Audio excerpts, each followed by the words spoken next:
नमस्कार, वर्णलोक में आपका स्वागत है।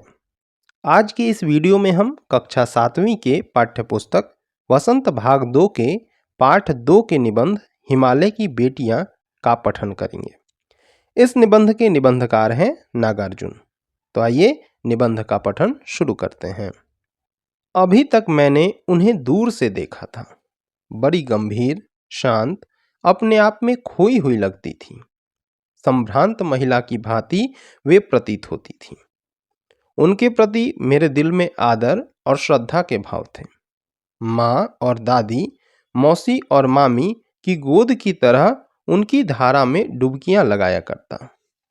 परंतु इस बार जब मैं हिमालय के कंधे पर चढ़ा तो वे कुछ और रूप में सामने थी।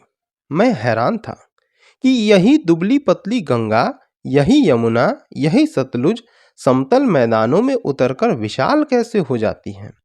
इनका उछलना और कूदना, खिलखिलाकर लगातार हंसते जाना, इनकी यह भावभंगी, इनका यह उल्लास कहाँ गायब हो जाता है मैदान में जाकर।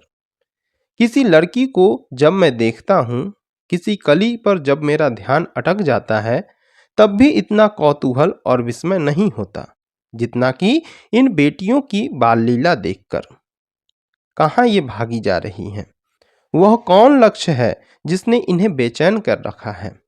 इनके महान पिता की विराट प्रेम पाकर भी अगर इनका हृदय अतृप्त है तो वह कौन होगा जो इनकी प्यास मिटा सकेगा?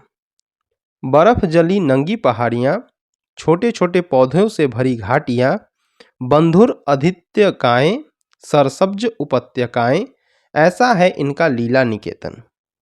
खेलते खेलते जब ये जरा दूर निकल जाती हैं तो देवदार, चीर, सरो, चिनार, सफेदा, कैल के जंगलों में पहुंचकर शायद इन्हें बीती बातें याद करने का मौका मिल जाता होगा।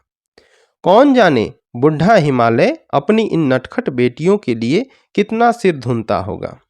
बड़ी बड़ी चोटियों से जाकर पूछिए तो उत्तर में विराट मौन के सिवाय उनके पास और रखा ही क्या है।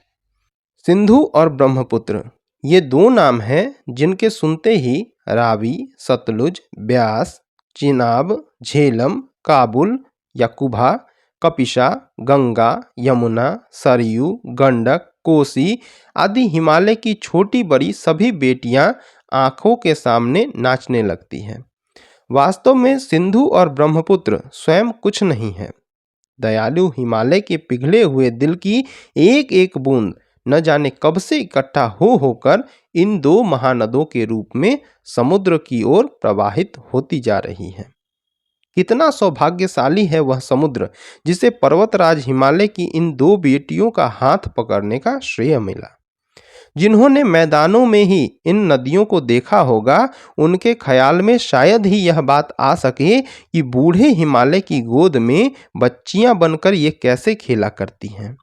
माँ बाप की गोद में नंग धड़ंग होकर खेलने वाली इन बालिकाओं का ऐसा रूप पहाड़ी आदमियों के लिए आकर्षक भले न हो, लेकिन मुझे तो ऐसा लुभावना प्रतीत हुआ वह रूप कि हिमालय को ससुर और समुद्र को उसका दामाद कहने में कुछ भी झिझक नहीं होती है।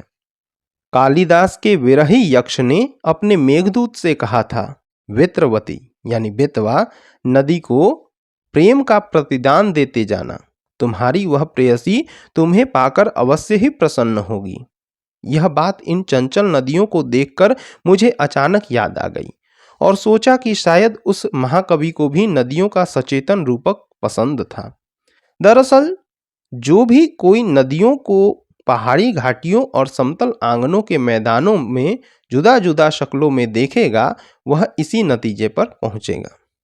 काका कालेलकर ने नदियों को लोक माता कहा है, किंतु माता बनने से पहले यदि हम इन्हें बेटियों के रूप में देख ले तो क्या हर्ज है।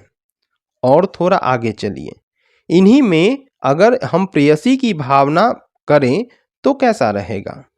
ममता का एक और भी धागा है जिसे हम इनके साथ जोड़ सकते हैं। बहन का स्थान कितने कवियों ने इन नदियों को दिया है। एक दिन मेरी भी ऐसी भावना हुई थी।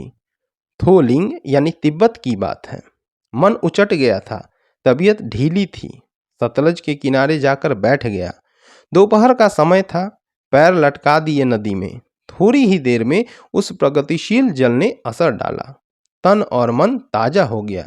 तो मैं गुनगुनाने लगा, जय हो सतलज बहन तुम्हारी, लीला अचरज बहन तुम्हारी। हुआ मुदित मन हटा खुमारी, जाऊं मैं तुम पर बलिहारी। तुम बेटी यह बाप हिमालय, चिंतित पर चुपचाप हिमालय। प्रकृति नटी के चित्रित पट पर, अनुपम अद्भुत छाप हिमालय। जय हो सतलज बहन तुम्हारी।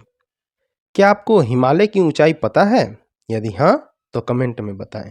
तो फिर शीघ्र ही मिलते हैं एक नए वीडियो के साथ। तब तक के लिए नमस्कार।